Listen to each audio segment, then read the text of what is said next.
जय हिंद दोस्तों, कैसे सभी लोग कहता हूँ सभी मस्त होंगे, अपने सिस्टर कार में व्यस्त होंगे। स्वागत है सभी का सीटेट जुलाई 2025 के एग्जाम में। और आज हम करने वाले हैं असिस्टेंट सामाजिक विज्ञान की मोस्ट इंपॉर्टेंट क्वेश्चन, जो कि लेवल 2 है। एसएसटी प्रीवियस ईयर क्वेश्चन लिए गए हैं। क्वेश्चन में बहुत ही महत्वपूर्ण है। पेपर ऐसा ही आने की पूरी संभावना है। चैनल पर जो भी नए हैं, चैनल को सब्सक्राइब कर लीजिए। क्लास जो है बहुत ही महत्वपूर्ण है। चलिए क्लास को स्टार्ट करते हैं। और पहला क्वेश्चन है, एक निश्चित क्षेत्र जहां रहने वाले सभी मतदाता अपना प्रतिनिधित्व चुनते हैं, क्या कहलाता है? सीमा, निर्वाचन क्षेत्र, राज्यसभा या क्षेत्र? कौन सा ऑप्शन करेक्ट है?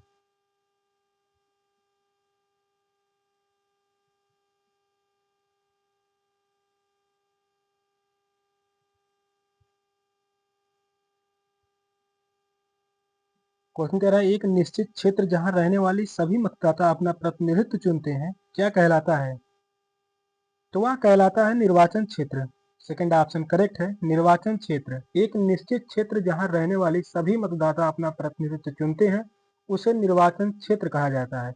निर्वाचन क्षेत्र में कई खंड होते हैं, जैसे वैधानिक अंग को बनाते हैं, जो है वैधानिक अंग को बनाते हैं। सेकंड ऑप्शन करेक्ट है। नेक्स्ट क्वेश्चन है, उत्तरी अमेरिका का पूर्वी तट व जापान के आसपास समुद्र मत्स्य प्रचुर है, क्योंकि तटबंध के साथ एक ठंडी धारा बहती है। दंतुर तटीय क्षेत्र है। तट के साथ गर्म धारा बहती है। गर्म व ठंडी धाराओं का मिलन है। कौन सा ऑप्शन करेक्ट है?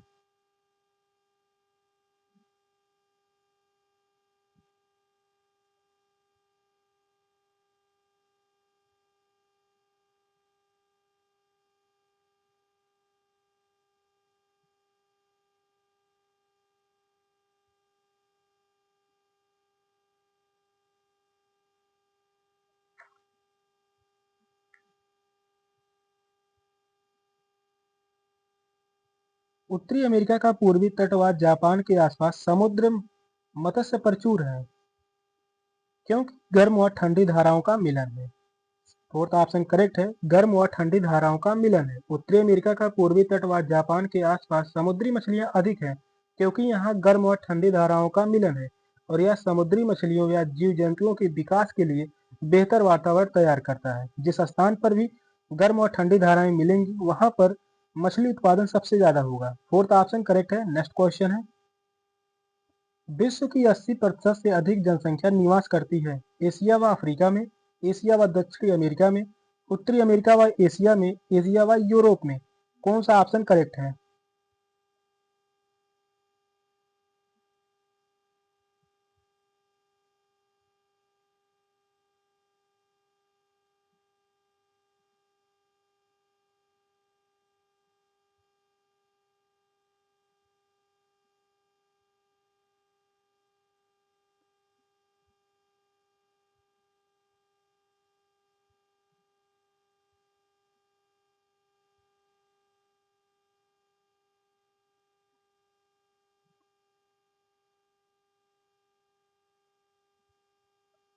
विश्व की 80% से अधिक जनसंख्या निवास करती है, तो वह निवास करती है एशिया व अफ्रीका महाद्वीप में। फर्स्ट ऑप्शन करेक्ट है, एशिया व अफ्रीका में। विश्व की 80% जनसंख्या एशिया व अफ्रीका महाद्वीप में रहती है।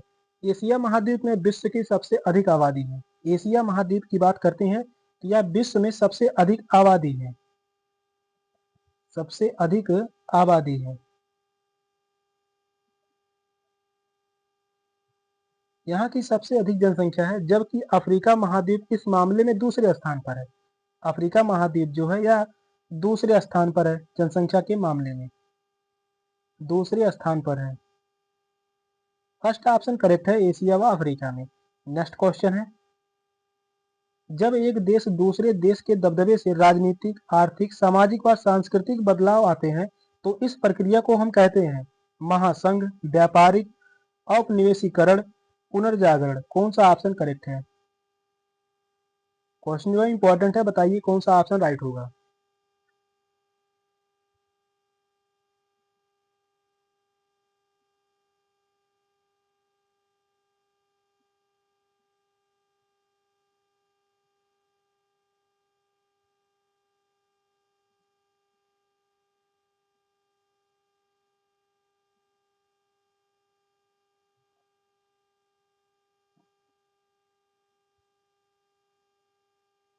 क्वेश्चन कह रहा है जब एक देश दूसरे देश के दबदबे से राजनीतिक, आर्थिक, सामाजिक व सांस्कृतिक बदलाव आते हैं तो इस प्रक्रिया को हम कहते हैं।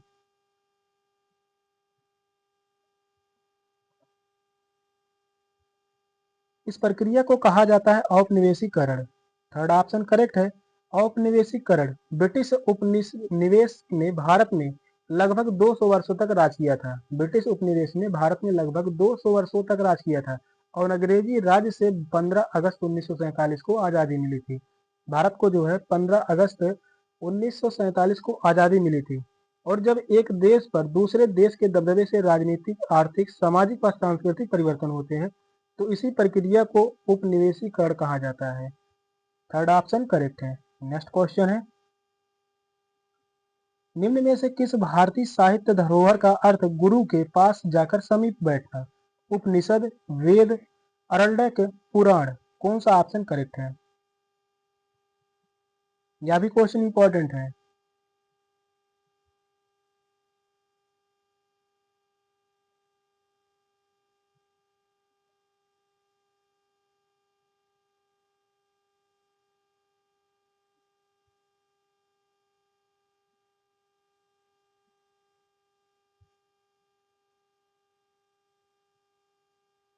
निम्न में से किस भारतीय साहित्य धरोहर का अर्थ है गुरु के पास जाकर समीप बैठना? तो वह है उपनिषद। फर्स्ट ऑप्शन करेक्ट है। उपनिषद, उपनिषद विविध लेखों का संग्रह है। उपनिषद जो है यह विविध लेखों का संग्रह है। विविध लेखों का संग्रह है जिसमें हिंदू धर्म से संबंधित दार्शनिक व धार्मिक जानकारियों का वर्णन किया गया है और लगभग 200 प्रकार के उपनिषद प्राप्त हैं। उपनिषद जो है 200 प्रकार के प्राप्त हैं। 200 प्रकार के प्राप्त हैं। फर्स्ट ऑप्शन करेक्ट है उपनिषद। नेक्स्ट क्वेश्चन है, किस काल में कर प्रथा विशिष्ट महत्व था? हड़प्पा सभ्यता, वैदिक काल, महाजनपद, गुप्त काल। कौन सा ऑप्शन करेक्ट है?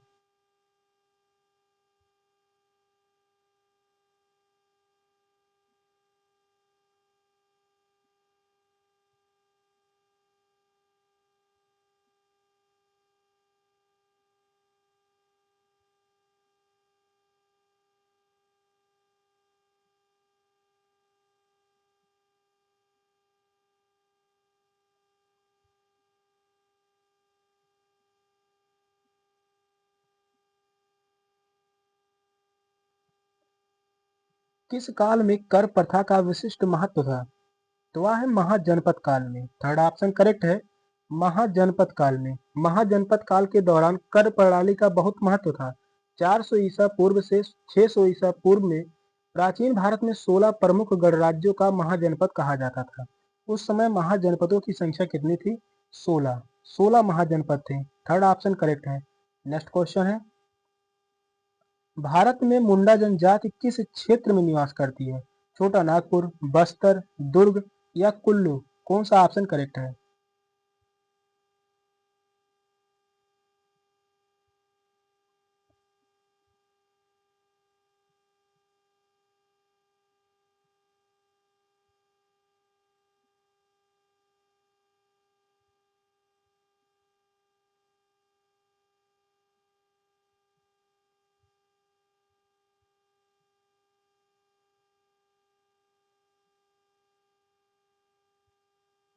भारत में मुंडा जनजाति किस क्षेत्र में निवास करती है?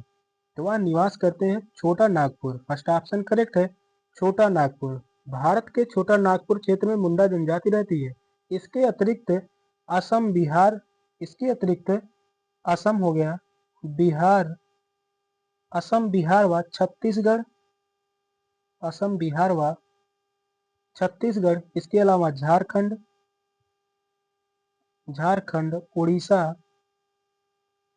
झारखंड, उड़ीसा व पश्चिम बंगाल, उड़ीसा व पश्चिम बंगाल, इन सभी क्षेत्रों के कुछ क्षेत्रों में भी ये निवास करते हैं। छोटे नागपुर में प्रमुख रूप से मुंडा जनजाति निवास करती है। इसके अलावा असम, बिहार, छत्तीसगढ़, झारखंड, उड़ीसा व पश्चिम बंगाल राज्यों के कुछ क्षेत्रों में भी ये निवास करते हैं। फर्स्ट ऑप्शन करेक्ट है। नेक्स्ट क्वेश्चन है, पृथ्वी द्वारा सूर्य के चारों ओर घूमने को कहा जाता है? घूर्णन, परिक्रमण, कक्षीय समतल, प्रदीप्त वृत्ति। कौन सा ऑप्शन सही है?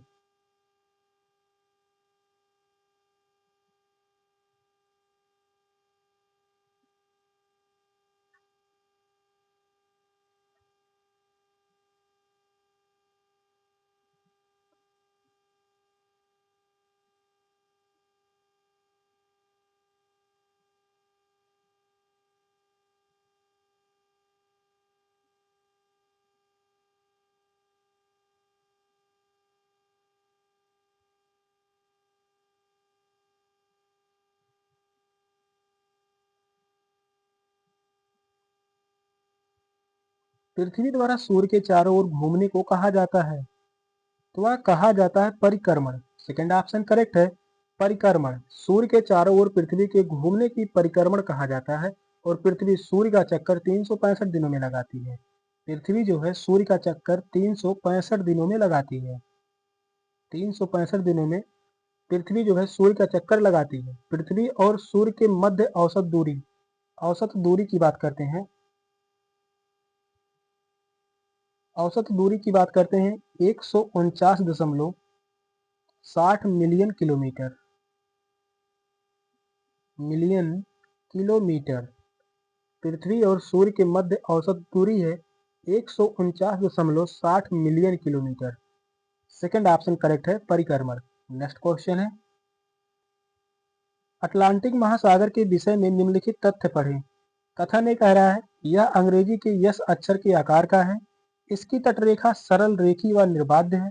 व्यापारिक दृष्टि से यह सबसे व्यस्त महासागर है। उपर्युक्त कथनों में से कौन सा सत्य है?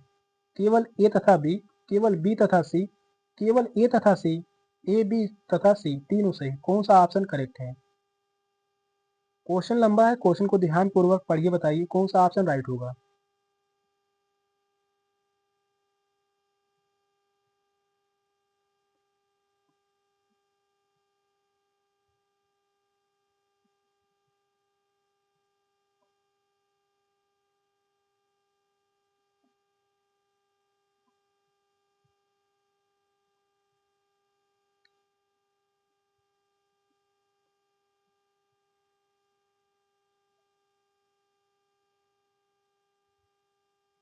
यहाँ पर क्वेश्चन कर रहा है अटलांटिक महासागर के विषय में तीन कथन दिए गए हैं। इन तीनों कथनों में कौन से कथन सत्य है?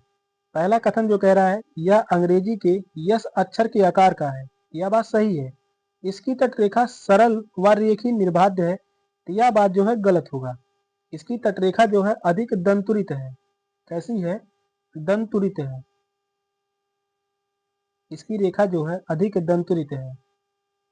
और व्यापारिक दृष्टि से यह सबसे व्यस्त महासागर है, यह बात भी सही है। ए तथा सी सही है। किस ऑप्शन में है? तो वह है ऑप्शन सी में। केवल ए तथा सी कथन सही है। अटलांटिक महासागर अंग्रेजी के यस अक्षर के आकार का है, जो व्यापारिक दृष्टि से काफी व्यस्त है और यह प्रशांत महासागर के बाद दूसरा सबसे बड़ा महासागर है। इसको मैप के माध्यम से समझते हैं। यहाँ पर देखिए अटलांटिक महासागर दिया गया है, जो कि यह यस आकार का है। किस आकार का है? तो वह है अंग्रेजी के यस अक्षर के आकार का है। और इसकी तटरेखा जो है यहाँ पर देखिए सरल नहीं बल्कि दंत्रित है। तटरेखा कैसी है? दंत्रित है। और व्यापारिक दृष्टि से व्यस्त महासागर है, जो कि यहाँ से एशिया से व्यापार जो होता है यह काफी व्यस्त महासागर है। और बात करते हैं दूसरा सबसे बड़ा महासागर है। अटलांटिक जो है दूसरा सबसे बड़ा महासागर है।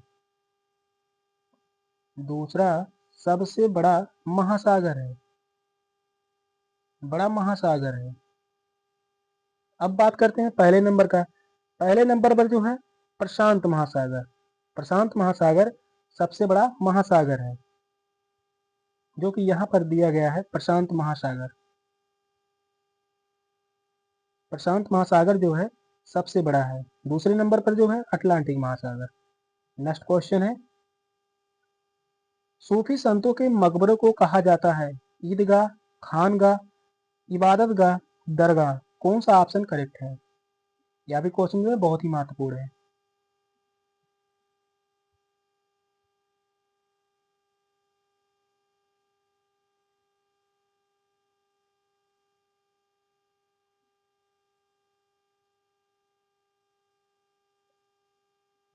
सूफी संतों के मकबरों को कहा जाता है? तो उसे कहा जाता है दरगाह। फोर्थ ऑप्शन करेक्ट है, दरगाह। एक सूफी संत के मकबरे को दरगाह कहा जाता है। यह मुस्लिमों के धार्मिक स्थल में से एक है, जिसे सूफी संत की मृत्यु के पश्चात दरगाह के रूप में बनाया जाता है। फोर्थ ऑप्शन करेक्ट है, दरगाह। नेक्स्ट क्वेश्चन है, निम्नलिखित में से कौन सा पूरा पाषाण स्थल है? इनाम गांव, हल्लर, भीमबेटका, बुर्ज होम। कौन सा ऑप्शन करेक्ट है?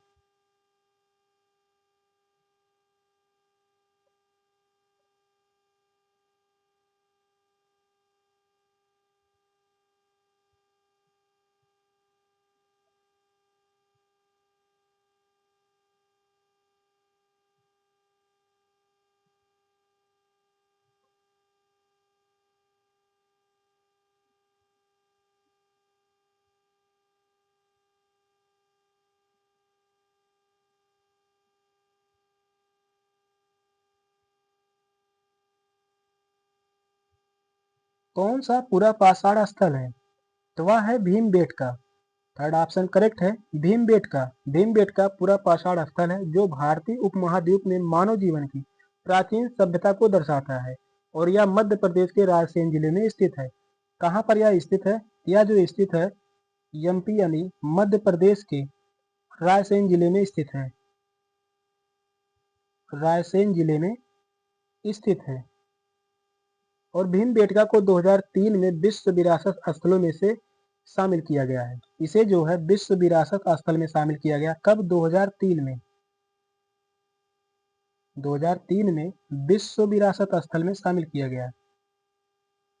विश्व विरासत स्थल में शामिल किया गया। बात करते हैं बुर्ज होम। बुर्ज होम में निवास स्थल मिले हैं। यहाँ से क्वेश्चन पूछा जाता है, तो यहाँ से जो है निवास स्थल मिले हैं। निवास स्थल मिले हैं। Second option sorry third option correct है, भीमबेटका। नेक्स्ट क्वेश्चन है, मौर्य शासक अशोक द्वारा लड़ी गई लड़ाई का स्थल कलिंग वर्तमान में कहाँ है? कर्नाटक, ओडिशा, केरल, आंध्र प्रदेश। कौन सा ऑप्शन राइट है?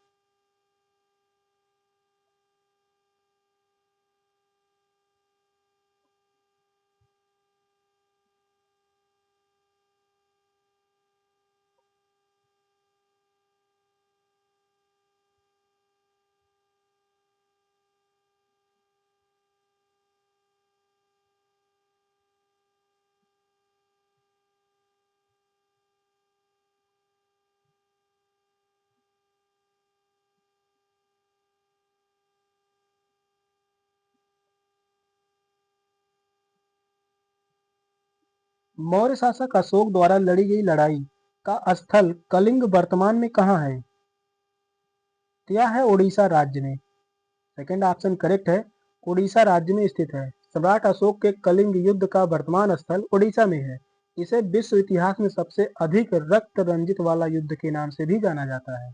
कलिंग युद्ध जो है यह किस नाम से जाना जाता है? रक्त रंजित। इसे विश्व इतिहास में सबसे अधिक रक्त रंजित वाला युद्ध के नाम से भी जाना जाता है और यह युद्ध सम्राट अशोक व राजा अनंत पद्मानव के बीच कलिंग राज्य में यह युद्ध हुआ था। सेकंड ऑप्शन करेक्ट है, उड़ीसा राज्य में स्थित है। नेक्स्ट क्वेश्चन है, मानचित्र को समझने की सर्वव्यापी भाषा को समझा जा सकता है रूढ़ चिन्हों द्वारा, रेखा चित्रों के द्वारा, वर्णमाला अक्षरों के द्वारा, विषम संबंधी मानचित्रों के द्वारा। कौन सा ऑप्शन राइट है?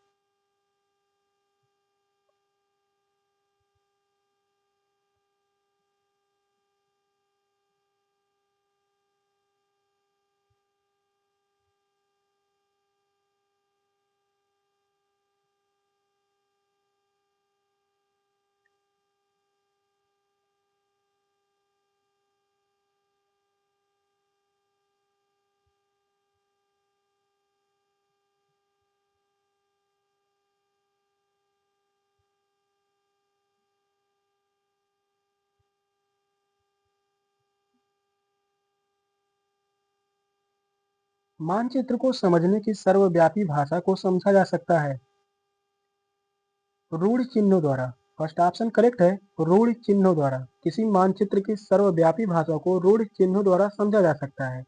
इनमें तीन प्रकार के संकेत हैं। जो कि पहला है बिंदु,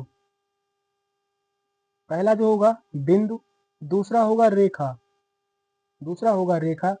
और वही तीसरी की बात करते हैं क्षेत्र। इसमें जो है 3 प्रकार के संकेत शामिल हैं, बिंदु, रेखा व क्षेत्र शामिल है। फर्स्ट ऑप्शन करेक्ट है, रूढ़ चिन्हों द्वारा। नेक्स्ट क्वेश्चन है, निम्न में से कौन सा विविधता को बढ़ावा देता है? अपनी मातृभाषा में बोलना, अपने त्योहारों को मनाना, अपने गांव जाना, रेलगाड़ी में यात्रा करना। कौन सा ऑप्शन करेक्ट है?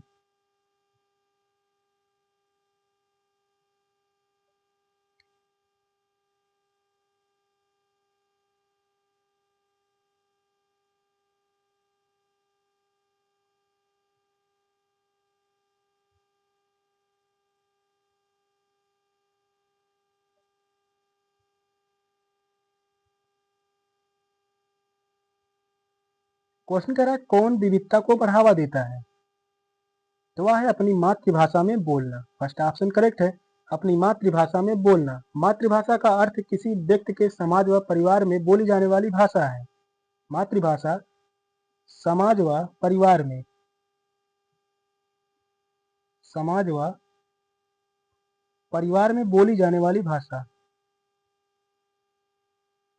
बोली जाने वाली भाषा। मातृभाषा का अर्थ किसी व्यक्ति के समाज व परिवार में बोली जाने वाली भाषा है। वर्तमान में लगभग 1562 मातृभाषाएं हैं। वर्तमान में लगभग 1562 मातृभाषाएं हैं। फर्स्ट ऑप्शन करेक्ट है, अपनी मातृभाषा में बोलना विविधता को बढ़ावा देता है। नेक्स्ट क्वेश्चन है, भूमि की एक सकरी पट्टी जो 2 बड़े भूखंडों को जोड़ती है उसे जाना जाता है भूसंध के नाम से, खाड़ी के नाम से, द्वीप के नाम से या जल संधि के नाम से। कौन सा ऑप्शन करेक्ट है?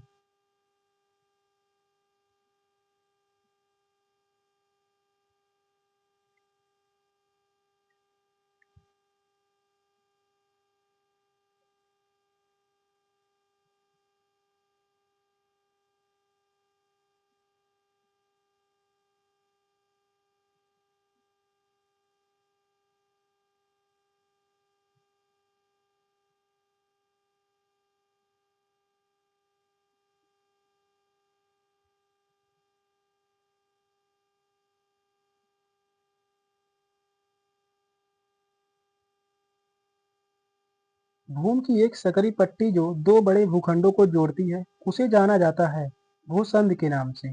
फर्स्ट ऑप्शन करेक्ट है, भूसंध के नाम से जाना जाता है। भूमि की सकरी पट्टी जो 2 बड़े भूभाग को जोड़ती है उसे स्थल को भूसंध के नाम से जाना जाता है। खाड़ी की बात करते हैं, खाड़ी जो होता है जल का वह भाग जो 3 तरफ से स्थल से घिरा हुआ हो, जल का वह भाग जो 3 तरफ से स्थल से घिरा हुआ हो उसे हम खाड़ी कहते हैं।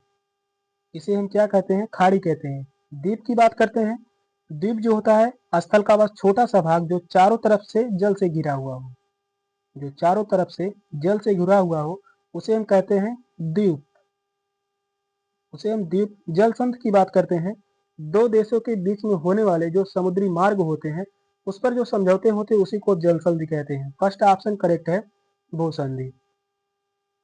सेशन का लास्ट क्वेश्चन था, क्वेश्चन कैसे लगे कमेंट में जरूर बताइएगा। चैनल पर नए हैं चैनल को सब्सक्राइब कर लीजिए। मिलते हैं अगली क्लास में, तब तक के लिए बाय बाय, टेक केयर, जय हिंद।